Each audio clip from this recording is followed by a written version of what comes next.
Favourite serials இனி டிவிக்கு முன்பே சன் நெக்ஸ்ட் ஆப்ல ஜாலியா எல்லாருக்கும் முன்னாடியே பாருங்க. இப்பவே சன் நெக்ஸ்ட் ஆப்பை டவுன்லோட் பண்ணி சப்ஸ்கிரைப் பண்ணுங்க.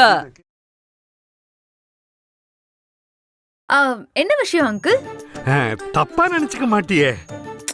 நான் ஒன்னும் தப்பா நினைச்சுக்க மாட்டேன், நீங்க கேளுங்க.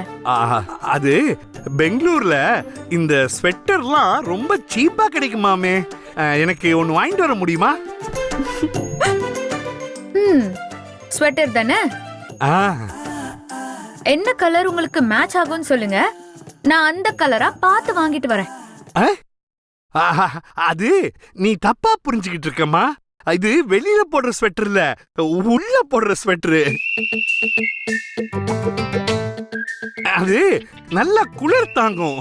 நீ இந்த காலத்து புள்ள, உனக்கு இதுக்கு மேல விளக்கம் தேவையில்லைன்னு நினைக்கிறேன். என்ன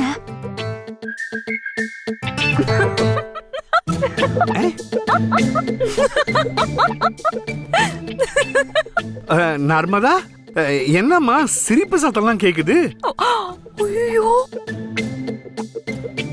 நீ தனியா இல்லையா? இல்ல அங்கிள், எங்க அம்மா தான் லவுட் ஸ்பீக்கர் போட்டிருக்காங்க, போன் அவங்க கிட்ட தான் இருக்கு. அம்மாவா? அண்ணே, நல்லா இருக்கீங்களா? நல்லா இருக்கேன் தங்கச்சி, நீங்க எப்படி இருக்கீங்க? நான் நல்லா இருக்கேனே, நீங்க எப்படி இருக்கீங்க? அண்ணே, நீங்க பேசும்போது இந்த குரல்ல எங்கேயோ கேட்ட மாதிரி இருக்கு.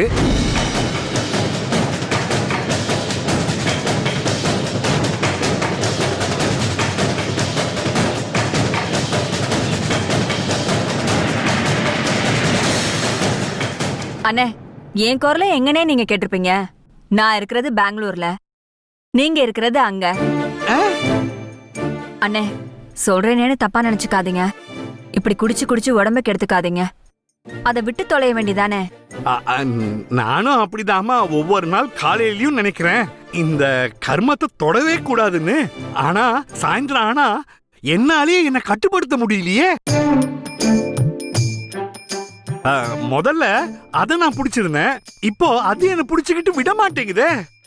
ஆனா கண்டிப்பா இந்த பெங்களூர் ஸ்காட்ச் தான் கடைசி.